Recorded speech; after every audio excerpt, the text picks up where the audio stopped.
جو بونس نقولها بالعربيه خير. هذا هوان وخذلان، وانا شخصيا اعتبره فعل معزول، اعتبر الاعتذار فعل معزول لا يمثلني ولا يمثل الشعب الجزائري الذي يبقى حرا في التعبير عن آراءه ومواقفه، وسيبقى مساندا وداعما للقضيه الفلسطينيه الى يوم الدين. سي فغي في جمال سامحني، سي فغي احنا ما نحبوش الاساءه لاي بلد كان.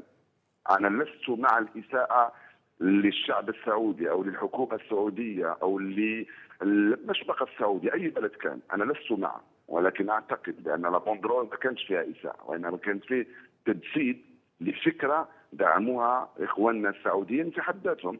يقولوا بانه احنا حلفاء لامريكا، وامريكا تقول بان السعوديه هي حليفه للولايات المتحده الامريكيه.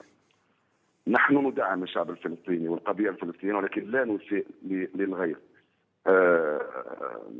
ولذلك ما قاله سعادة السفير أنا أشك فيه، وإذا كان صحيحا وقاله يحيى فأنا لا أجد نفسي فيه وأسحب ولا يمثلني هذا الاعتذار.